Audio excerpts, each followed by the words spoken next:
Shalom teman-teman. Hari ini judulnya adalah Who I Am, yang artinya siapakah saya. Ya, baik teman-teman, kita akan melihat sebenarnya siapakah kita itu. Baik, Pak Barefoot tolong dipindahkan. Sebagai manusia, seringkali kita tidak mengenal diri kita sendiri.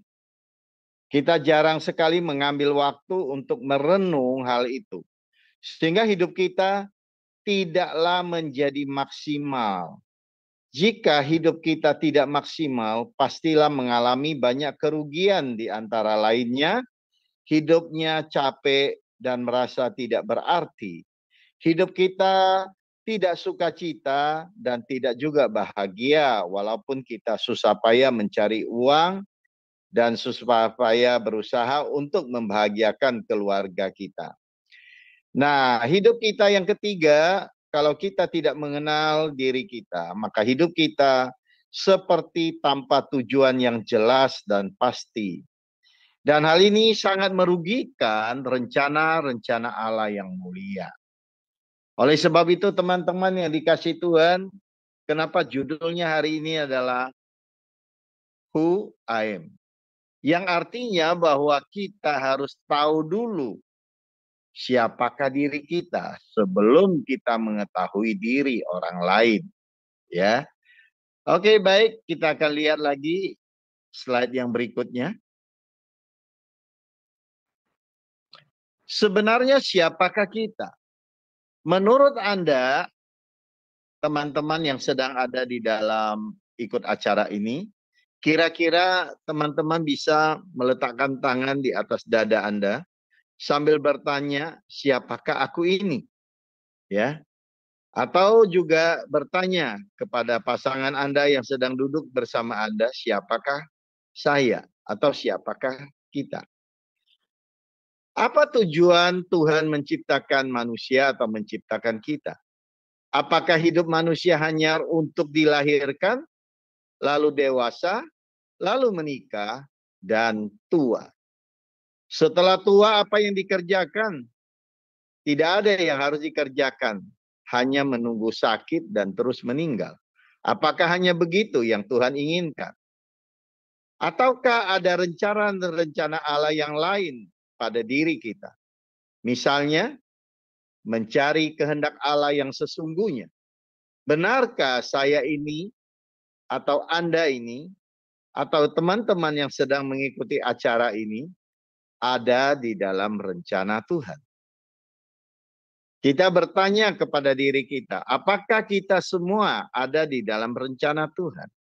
Kalau seandainya ternyata kita jauh sekali dari rencana Allah, baiklah kita kembali menuju rencana Allah itu.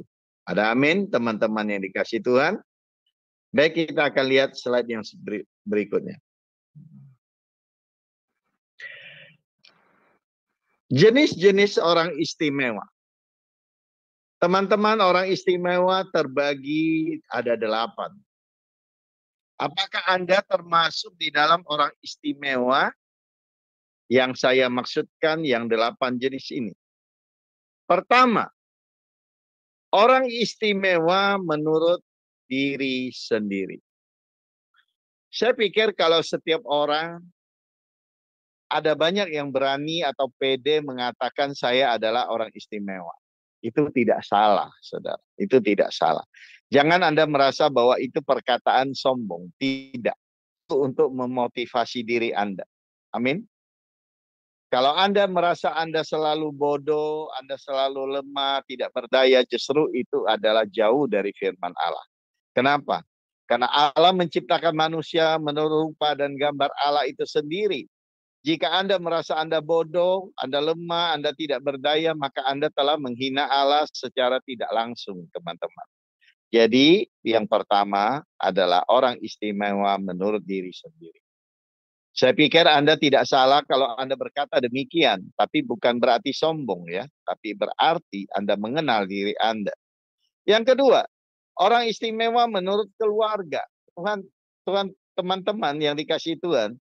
Yang kedua ini gampang-gampang susah, saudara. Kenapa gampang-gampang susah? Biasanya kalau kita berteman, orang suka bilang kamu orang baik ya. Tapi kalau dalam keluarga belum tentu. Belum tentu saudara-saudara kita, bapak ibu kita mengata kita itu baik. Belum tentu. Apalagi keluarga sendiri termasuk anak dan istri. Belum tentu anak bilang papa ini baik. Ya, belum tentu. Apalagi istri yang tidur seranjang dengan Anda belum tentu mengatakan suamiku ini baik banget. Tapi saudara yang dikasih Tuhan kadang-kadang tidak salah kalau kita memuji diri kita sendiri. Saya sering berkata sama istri saya adalah suami yang baik buat kamu. Kalau kamu nggak percaya, kamu boleh antri itu. Di Batam ada satu kota namanya di sebelah mana itu ya? Batu Ampar namanya, tepi laut. Nah itu antriannya, kalau Pak Konrad tahu karena pernah tinggal di Batam, ya antri panjangnya sampai kemana tuh? Ke Punggur. Ke Punggur itu adalah pelabuhan untuk ke Tanjung Pinang. Ya, itu jaraknya dari Batu Ampar ke Punggur mungkin lebih kurang 50 sampai 60 kilometer ya. Saya katakan sama istri saya sambil bercanda, kamu boleh antri itu dari Batu Ampar sampai ke Punggur, pasti nggak menemukan suami sebaik saya. Amin. Teman-teman, ini bukan sombong, tapi ini untuk mengingatkan istri kita bahwa kita memang sudah maksimal menjadi suami yang baik, walaupun banyak kekurangan ya. Oke, teman-teman, jadi jangan takut kalau Anda dengan pasangan Anda berkata demikian. Belum. Berkata demikian. Karena apa? Karena memang perlu Anda katakan itu supaya memotivasi dirimu juga menjadi suami yang baik atau bapak yang baik dalam keluarga. Yang ketiga, istimewa menurut orang lain. Ya ini gampang, saudara. Asal setiap hari Anda kumpulin teman-teman, ajak makan, ajak minum. Ya, saya pikir teman-teman akan bilang kamu orang baik, ya, orang istimewa. Ya, teman-teman ya. Ini yang ketiga ini lebih gampang. Saya contohkan, kalau saya ketemu Pak Barefoot, nanti saya yakin Pak Barefoot itu tiap hari mengundang aku makan. Atau sebaliknya aku yang undang dia makan. Nah, kumpulin lagi teman-teman yang lain, Pak Atta, Ibu Eni, yang lain-lain. Wah, kalau dalam seminggu 7 hari saya bayarin semua, pasti teman-teman akan bilang saya orang baik atau orang istimewa. Ya, teman-teman, ini nggak susah dilakukan. Oke, yang keempat, istimewa menurut orang banyak. Wah, kalau orang banyak agak susah nih. Kalau sekelompok orang, 7 orang, 10 orang, 14 orang, 21 orang masih gampang. Tapi kalau orang banyak kayaknya agak susah. Harus banyak pengorbanan, teman-teman.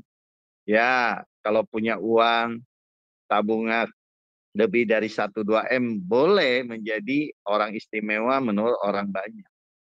Ya, mungkin bisa sering-sering ngumpulin orang dan sering-sering kasih sembako dan kasih makan. Oke, yang kelima adalah orang istimewa menurut kota dan negara. Wah, ini jauh lebih susah nih kayaknya. Kalau sudah kota kita itu satu kota paling kurang ada 5.000 kakak. Gimana? Uangnya banyak sekali kita harus lakukan. Begitu juga apalagi negara. Apa bisa kita? Ya teman-teman. Ya pada waktu yang lalu saudara ya untuk negara mungkin ada juga yang bilang tidak susah.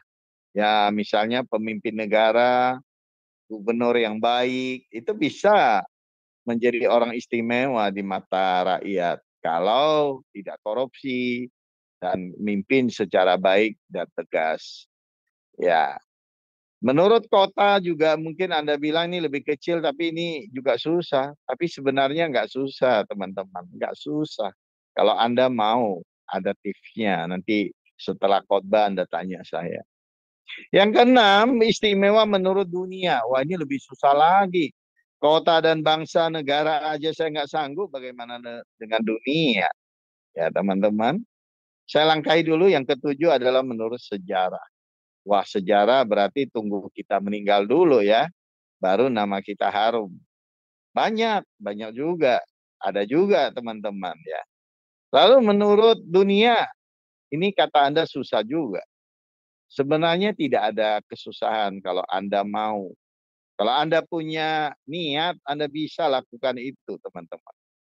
Ya, Anda pikir kalau menjadi orang istimewa menurut dunia perlu duit, pakai T, enggak perlu tuh, teman-teman, enggak perlu. Ada seorang ibu tua tidak terlalu kaya, bahkan mungkin hidupnya pas-pasan. Dia hidup di negara yang miskin, ya, negara yang miskin, tapi dia sekarang terkenal menurut dunia. Siapa? Mungkin Anda bisa tebak itu siapa? Wanita tua.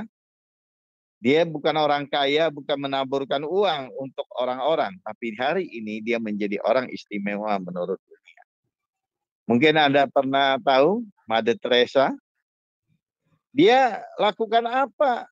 Dia sering ke rumah sakit, kunjungi orang sakit, bahkan orang sakit HIV pun dia tidak takut.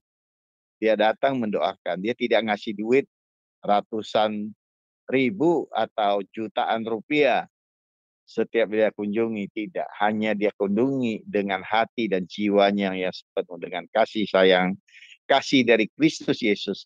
Maka apa yang dilakukan secara rutin hari ini, dia menjadi orang terkenal di dunia. Amin. Beliau sudah meninggal. Nanti menjadi catatan sejarah. Tapi yang kedelapan adalah Anda menjadi orang istimewa menurut Tuhan. Itu lebih penting dari semuanya itu, saudara. Dari 1 sampai ke 7 memang penting juga, teman-teman. Ya, memang penting. Apalagi sebagai orang Kristen yang dikatakan jadilah terang. Karena terangmu bercahaya di atas bukit, bukan di bawah tempat tidur atau di bawah meja. Tapi di atas bukit. Jadi dari 1 sampai ke 7 itu penting. Sangat-sangat penting. Tapi lebih penting yang kedelapan adalah Anda adalah orang istimewa menurut Tuhan. Kalau orang istimewa menurut Tuhan akan mendapatkan kemuliaan dari Tuhan itu sendiri. Amin. Semoga teman-teman hari ini dengar firman Tuhan ini yang loyo, yang sedang berbeban berat. Mari bangkit, bangkit, bangkit dengan semangat yang luar biasa. Amin. Oke, Pak Berfoot, tolong dipindahkan. Ya, benarkah saya adalah orang istimewa? Ya. Benarkah saya adalah orang pilihan Allah? Benarkah saya adalah orang yang terpanggil? Oke, pindah lagi. Oke, kita baca satu ayat di dalam Roma pasal yang ke-8, ayat yang ke-29 sampai 30. Saya minta Pak Berfoot saja bisa bantu baca dengan suara yang kuat, Pak. Sini sudah dikopikan di sini, Pak. Oke. Sebab semua orang yang dipilihnya dari semula, mereka juga ditentukannya dari semula untuk menjadi serupa dengan gambaran anaknya, supaya ia, anaknya itu, menjadi yang sulung di antara banyak saudara. 30. Dan mereka yang ditentukannya dari semula, mereka itu juga dipanggilnya.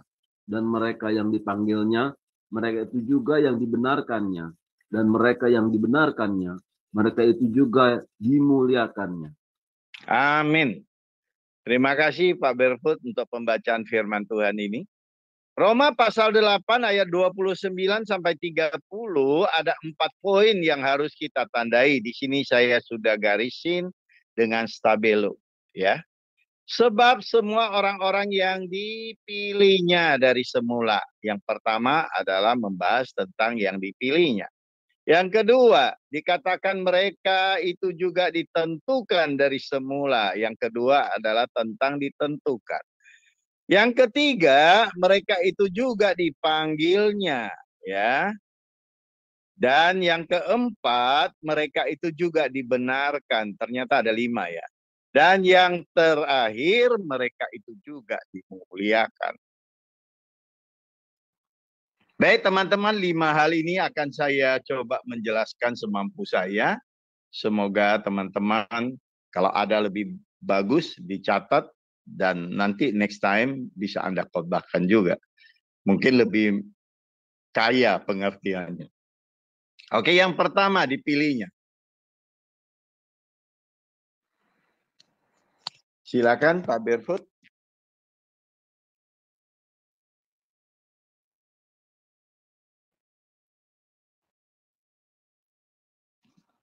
Oke, teman-teman yang dikasih Tuhan, dipilih oleh Allah, ini dalam bahasa Inggrisnya adalah foreknew. Foreknew berarti mengandung pilihan yang telah diketahui sebelumnya. Jadi bagi Allah sudah mengetahui sebelumnya. Ternyata kita ini bukan sekedar pilihan-pilihan seperti orang lagi beli sayur atau orang lagi beli baju yang sedang di sale murah-murah. Anda pernah lihat di Ramayana baju yang di sale murah-murah itu ditumpukin. Entah yang mahal, entah yang murah, entah yang jelek, entah yang bagus. Dikumpulin di dalam satu rak yang besar. Lalu mari datang-datang semua teman-teman pergi ke Ramayana untuk pilih baju yang sedang diobral katanya 90%. Lalu kita mulailah mencari-cari satu demi satu, lempar ke sana, lempar ke sini. Ya, akhirnya mungkin kita akan menemukan. Ya, kita akan menemukan yang kita mau. Ya, teman-teman. Kita akan menemukan yang kita mau. Tapi teman-teman yang dikasih Tuhan, tapi berjam-jam kita memilihnya. Ya, kadang-kadang juga kita bisa tidak menemukan sama sekali. Pak Barefoot, ada kendala apa? Kok hilang itunya? PowerPoint-nya? Atau seperti ibu-ibu rumah tangga sedang ke pasar, teman-teman. Sebanyak itu udang atau ikan ditumpukin dalam tempat jualan itu. Lalu kita ibu-ibu masing-masing memilih atau juga ke pasar sayur, memilih sayur, dibongkar-bongkar, dipilih-pilih. Tetapi foreknew ini bukan demikian, teman-teman. Foreknew ini adalah pilihan yang dimana Tuhan sudah mengetahuinya. Jadi Anda ini bukan barang ronsokan yang dipilih-pilih, teman. Tapi Anda ini adalah pilihan Allah sebelumnya. Allah sudah tahu siapa yang akan dia pilih. Saya kasih contoh misalnya Pak Atta dipilih sebagai seorang penyanyi yang bagus, suara yang bagus. Pak Kondrat begitu juga. Pak Barefoot juga demikian. Ibu Heni juga demikian. Pak Kodik juga demikian. Pak Fran, Ibu Hana, Ibu Kinar, dan lain-lain teman-teman. Ya, jadi sebelum kita lahir pun Tuhan sudah tahu ini orangnya yang akan saya pilih. Ya, teman-teman yang dikasih Tuhan. Ini Pak Barefoot ada halangan ya? Atau gimana nih, bisa di-share kembali?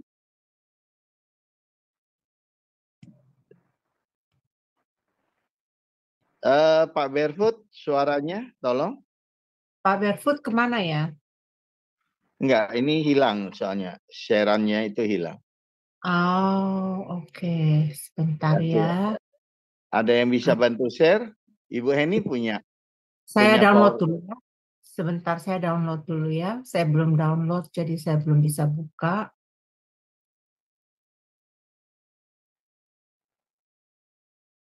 Mungkin ada kendala sinyal atau apa? Oh iya, betul. Oke.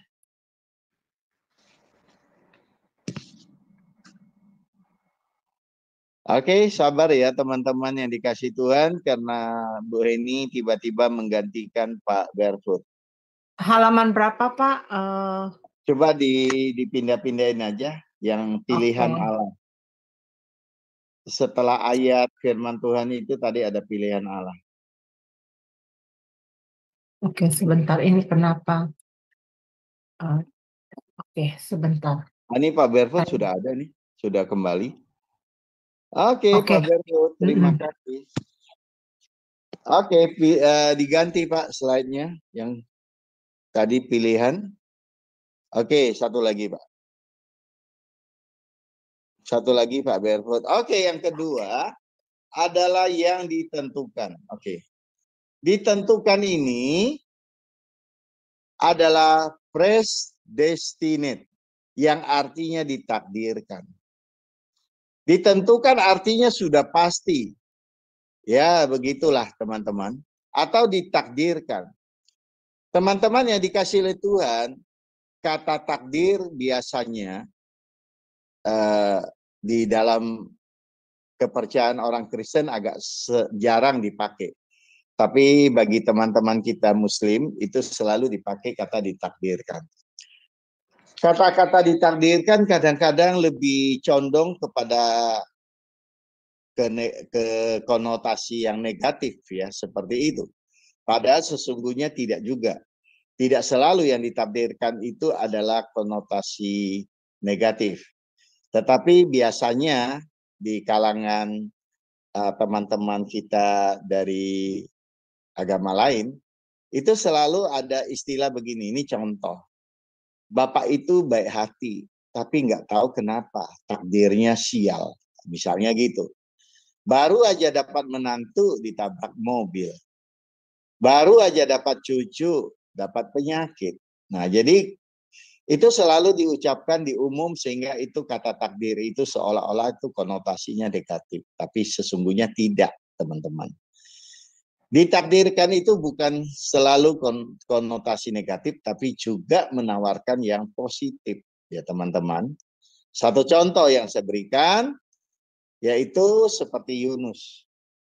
Yunus itu karena tidak taat, dia pergi disuruh ke Niniwe, dia nggak mau, akhirnya dia dimakan oleh ikan. Betul? Kalau kita melihat di tengah laut dia dibuang, akhirnya ditelan sama ikan selama 3 hari 3 malam, akhirnya dia tidak mati dan keluar dimuntahkan lagi. Tapi yang kita lihat selalu negatifnya kan, konotasi negatifnya. Tapi coba lihat yang positif, bahwa Yunus itu ditakdirkan untuk tidak mati. Amin. Jadi Yunus itu ditakdirkan untuk tidak mati sekalipun 3 hari 3 malam di dalam perut ikan, teman-teman. Jadi teman-teman yang dikasih oleh Tuhan, ya mungkin hari ini ada teman-teman yang sedang ikut khotbah saya ini. Saya mau katakan kepada Anda-Anda yang sedang berdagang atau yang sedang usaha pekerjaan yang sifatnya dagangan lah, gitu, ya, yang mencari uang di luar gaji. Kalau Tuhan telah mentakdirkan Anda menjadi orang kaya, mau atau enggak? Mau atau enggak? Apakah Anda ini mengatakan takdir itu adalah konotasi negatif? Tidak, teman-teman. Contoh, mungkin di malam ini saya nggak tahu Pak Kemiri ada, yang pasti Pak Barefoot ada ya. Teman-teman, apakah Anda ditakdirkan menjadi orang kaya, mau atau enggak? Ya, kalau mau tunjuk tangan. Kalau nggak mau nanti rugi sendiri. Gua sih mau, walaupun saya sudah pensiun. Kalau saya ditakdirkan menjadi orang kaya, saya mau banget. Tapi kaya untuk kemuliaan Tuhan. Ya, mungkin Pak Damai, mungkin dalam masa usia pensiun, tapi tiba-tiba kata Tuhan, "Hei, jangan pensiun dulu, Pak Damai, karena aku sudah mentakdirkan engkau menjadi orang kaya." Amin. Ini contoh sampai jadi. Ya, oke. Yang ketiga, teman. Yang ketiga adalah mereka itu juga dipanggil. Oke. Panggilan itu disebut vocation atau vocare atau yang artinya memanggil. Teman-teman yang dikasih oleh Tuhan, seringkali kita beranggapan bahwa saya ini bukan panggilan. Ini adalah hal yang salah. Jujur aja, saya juga sama dengan Anda, tidak lebih baik. Ketika saya dipanggil untuk jadi hamba Tuhan, saya katakan saya bukan panggilan untuk hamba Tuhan. Hari ini teman-teman saya yang kaya raya, saya berkata kepada mereka, kamu cocok jadi ini, cocok jadi itu. Dia bilang tidak, Pak. Tapi maksudnya cocok itu yang dalam panggilan rohani ya, bukan panggilan bisnis ya. Mereka bilang tidak, Pak, saya tidak mendapat panggilan. Dia katakan begitu. Nah, teman-teman yang dikasih oleh Tuhan, panggilan itu mesti kita itu peka. Kalau kita harap suara itu seperti suara audible yang terang, jelas, suara yang dengan suara yang nyaring langsung berkata, "Barefoot, aku sekarang panggil engkau menjadi hambaku." Ya, nunggu sampai dunia kiamat pun belum tentu pasti ada. Tapi panggilan itu kadang-kadang datang di dalam hati nurani yang paling dalam, paling kecil suaranya. Tapi bagaimana engkau dapat menanggapinya? Salah satu contoh waktu Samuel yang masih kecil, masih menjadi anak muda. Dia tinggal di rumah atau di dalam itu atau bait Allah ya, kalau nggak salah itu bait Allah. Jadi dia tinggal bersama-sama dengan Imam Eli. Imam Eli pada saat itu adalah imam besar ya yang ada di Israel, teman-teman. Tapi Allah memanggil, Allah berbicara, Imam Eli tidak pernah dengar. Padahal dia adalah seorang imam. Tetapi justru Samuel yang kecil itu, yang masih muda, dia selalu mendengar ada perkataan yang kecil datang ke dalam hatinya, mungkin ke telinganya atau dalam mimpinya. Selalu berkata, "Samuel, Samuel." Nah, waktu Samuel dipanggil, dia masih berpikir itu Imam Eli yang manggil dia. Dia bangun, dia datang kepada Imam Eli, dia berkata, "Bapak sedang memanggil aku." Kata Imam Eli, "Tidak, tidurlah anakku." Nah, dia pergi tidur. Dan datang lagi suara itu, dia datang lagi kepada Imam Eli. Apa yang kau tidurlah. Nah, ketiga kali suara itu datang, Samuel datang lagi kepada Imam Eli. Imam Eli tahu kalau itu suara Tuhan yang dia tidak pernah dengar. Tapi justru Samuel yang mendengarkan. Yang ketiga kali Imam Eli berkata, "Samuel, jika dia memanggil kepadamu lagi, engkau katakan, 'Iya Tuhan, apa yang Tuhan ingin katakan, katakanlah kepadaku.'" Teman-teman yang dikasih oleh Tuhan, kenapa Imam Eli tidak mendengar, tapi justru Samuel kecil mendengar? Karena Samuel yang muda ini hatinya sangat polos. Teman-teman, kalau mau mendengar suara Tuhan itu gampang. Izinkan hatimu, otakmu, pikiranmu, buang semua perkara-perkara yang tidak berkenan. Dan Anda akan mendengar suara Tuhan. Teman-teman yang dikasih Tuhan, nanti di pengajaran kita di setiap Senin itu kan ada 9 karunia Roh Kudus ya.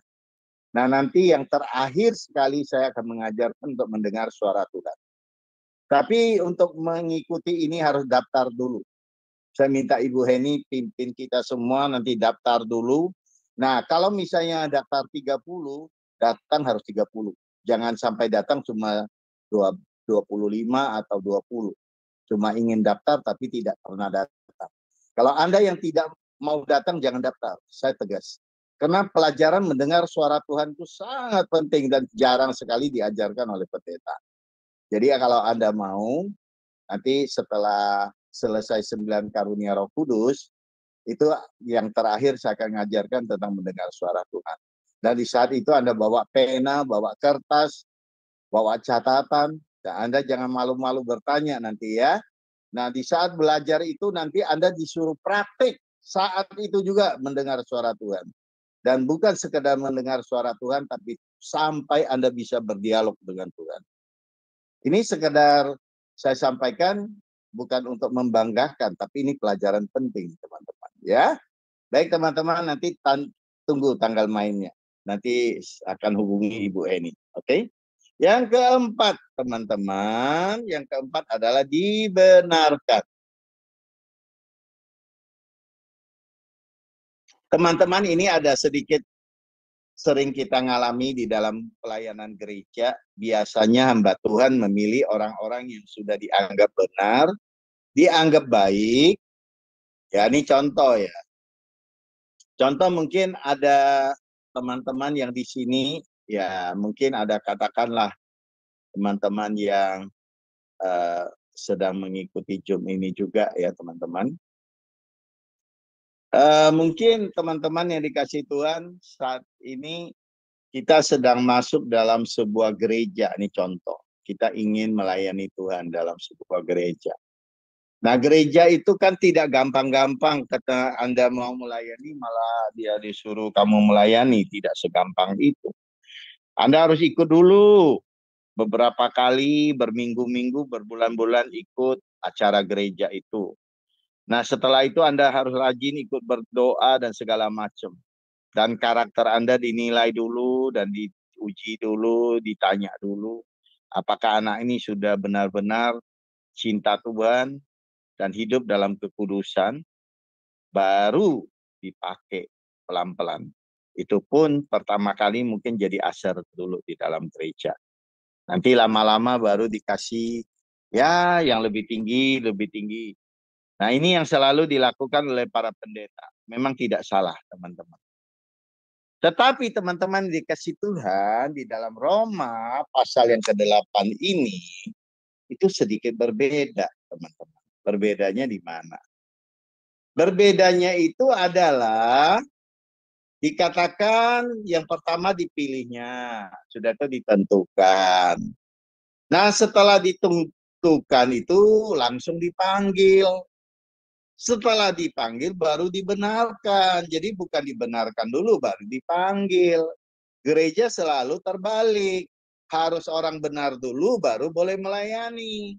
Tapi ini lucu di dalam Roma pasal 8 29 sampai 30 justru dipilih, ditentukan, dipanggil baru dibenarkan. Kenapa demikian? Apakah salah catatan Paulus ini? Tentunya tidak salah, teman-teman. Jadi kalau kita pilih orang baik di gereja itu tidak mungkin sampai dunia kiamat pun kita tidak akan pernah ketemu orang baik. Karena Yesus berkata apa? Tidak ada manusia yang baik selain Allah. Benar? Setuju? Apa Yesus salah? Yesus nggak pernah salah ngomong begitu ya teman-teman. Tapi teman-teman, kenapa dipanggil, ditentukan, dipilih, baru dibenarkan? Karena setelah Anda dikasih tanggung jawab, tentunya ada penyertaan Roh Kudus, maka Anda harus menjadi benar karena Anda telah dipilih, Anda telah ditentukan, dan Anda telah dipanggil. Paham? Jadi bukan benar dulu baru masuk gereja. Gereja adalah tempat orang berdosa berkumpul, bukan tempat orang suci berkumpul. Jadi gereja pintunya terbuka lebar, mau kudus, mau nggak kudus, mau suci, nggak suci, mau benar, nggak benar, semua dikumpulkan di situ. Tapi setelah Anda dikasih kesempatan untuk melayani, mungkin yang paling ringan adalah aser dulu. Setelah Anda paham bahwa Anda sudah dipanggil menjadi aser, Anda sudah melayani, Anda wajib mengoreksi diri Anda sendiri dan Anda wajib di saat itu Anda belajar menjadi lebih baik hidup Anda dan saat itu Anda dibenarkan oleh Tuhan. Amin. Ini yang sebenarnya agak sedikit terbalik oleh pelayanan gereja, akhirnya sulit mencari pekerja gereja. Saya melihat ada salah satu gereja, ya maaf, saya tidak sebut namanya, tapi gereja yang cukup besar di Indonesia, bahkan mungkin terbesar di Indonesia. Orang-orang milih dulu orang benar dari gereja yang lain, milih dulu orang benar yang pandai khotbah, yang pandai bawa firman, yang pandai berdoa, baru dipakai. Tapi sang pendeta yang satu ini beda. Dia selalu cari orang yang mau, bukan orang yang pintar, tapi orang yang mau melayani. Jadi dia pilihlah orang-orang yang mau melayani, apalagi orang itu orang kaya, orang punya duit, dia panggil. Teman-teman yang dikasihi Tuhan, dari dia tidak pandai khotbah, hari ini punya gereja, ada yang 19, ada yang 30 gereja cabangnya, teman-teman. Maka gerejanya menjadi gereja terbesar di Indonesia, teman-teman. Kenapa? Karena pendetanya punya hikmat. Dia tidak memilih orang pintar, tapi dia pilih orang yang mau. Amin. Nah, malam ini juga teman-teman, Sema Adonai sedang membuka pelayanan selebar-lebarnya.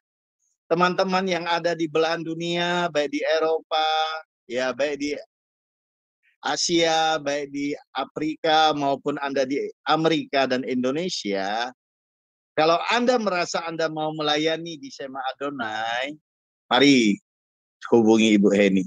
Ya, kami terbuka lebar untuk menerima orang yang mau, bukan orang yang pintar. Amin. Kalau orang yang mau melayani rendah hati, kami mau. Karena itu yang Tuhan izinkan. Dipilih, ditentukan, dipanggil, dan dibenarkan. Oke, yang terakhir, dimuliakan. Amin. Silakan Pak Berfoot ganti. Oke, teman-teman yang dikasih oleh Tuhan, yang terakhir adalah dimuliakan. Teman-teman, saya ingin bercerita tentang apa itu yang dimuliakan. Dimuliakan artinya glorified. Ya, bukan sekedar dimuliakan, tapi juga dipuja. Ya, kalau kita dipuja oleh pasangan kita, waduh, kepala kita jadi besar, teman-teman. Betul? Istri-istri yang suka memuja suaminya adalah istri-istri yang baik. Begitu juga suami yang suka memuja istrinya adalah suami yang baik. Teman-teman yang dikasih oleh Tuhan, ya, kalau kita dipuja oleh pasangan kita, pasti kita sangat-sangat gembira. Tapi Anda tidak pernah terpikir yang muja Anda hari ini bukan sekedar suami atau istri Anda. Tapi di Alkitab dikatakan dimuliakannya. Tolong balik ke depan, lihat. Katanya itu siapa? Huruf besar atau huruf kecil? Huruf besar, teman-teman. Jadi yang muliakan Anda itu adalah Allah alam, pencipta semesta alam, yang bernama Bapa di dalam surga atau Bapak Yahweh. Ya, teman-teman yang dikasih Tuhan, yang muja Anda itu bukan sekedar pasangan hidup Anda, bukan sekedar guru Anda, bukan sekedar Bu Heni dan teman-teman, bukan. Tapi yang muja Anda itu adalah Allah pencipta langit dan bumi. Karena nyanya tadi itu huruf besar. Teman-teman yang dikasih Tuhan, coba bayangkan dan renungkan malam hari ini kalau Anda sedang dipuja oleh Allah pencipta langit dan bumi. Bagaimana kehidupan Anda? Kalau orang yang dipuja oleh Allah pencipta langit dan bumi, hidupnya tidak pernah susah. Hidupnya tidak pernah bimbang, teman-teman. Saya contohkan yang kecil aja, Salomo ketika dimuliakan. Apa yang dikerjakan berhasil. Orang dari negara lain aja datang mempersembahkan persembahan upeti kepadanya. Padahal Salomo belum pasti menyerang mereka dengan tentara-tentara, ya. Tapi saking tenarnya nama Salomo, itu diberikan persembahan upeti sampai kepada Ratu di Seba yang datang mempersembahkan upeti. Ya, demikian juga teman-teman yang dikasihi Tuhan malam hari ini, jika Anda dimuliakan oleh Allah, maka bukan Anda mencari berkat, tapi berkat datang mencari Anda. Amin. Ya, Pak Berfoot dengar malam hari ini, Pak Kemiri, Pak Damai, Pak Kondra, teman-teman yang lain, walaupun Anda sedang bekerja, Pak Atta, ya Ibu Heni, kalau Anda sedang dimuliakan oleh Allah, bos kamu datang kepadamu. Kepala pimpinan sekolah datang kepadamu, minta pendapat darimu, bahkan gajimu dinaikkan berlipat kali ganda. Amin. Oleh sebab itu teman-teman yang dikasih Tuhan, yang kelima ini adalah yang paling Anda nanti-nantikan dan juga saya nanti-nantikan, yaitu dimuliakan olehnya, yaitu Allah pencipta langit dan bumi. Teman-teman, ada satu istilah yang saya ingin menghapus dari pikiran Anda. Maaf ya, kalau aku kadang-kadang harus ngomongnya begitu. Bukan karena sombong, tapi ini penting, teman-teman. Penting sekali, teman-teman. Mungkin teman-teman pernah mendengar istilah gereja yang sudah menjadi doktrin, saudara. Ketika ada seseorang pemimpin pujian atau pengkhotbah atau seorang apa sajalah yang melayani di Tuhan di dalam gereja lalu agak sedikit vokal, vokalnya bukan karena sombong, vokalnya karena memang dia pintar, vokalnya karena memang dia luar biasa dipakai oleh Tuhan. Lalu teman-teman gereja yang lain menjadi iri, cemburu, nggak senang, ya. Lalu keluarlah satu kata-kata, misalnya, Misalnya kata-katanya, saya pinjam nama Pak Kondrat aja, karena Pak Kondrat ini teman baik. Jadi kalau dipinjam namanya nggak apa-apa. Misalnya ini contoh di dalam satu gereja dan saya bersama dengan Pak Kondrat dan teman-teman dalam satu gereja. Tiba-tiba ada orang yang tidak senang dengan Pak Kondrat lalu berkata, Pak Kondrat telah mencuri kemuliaan Allah.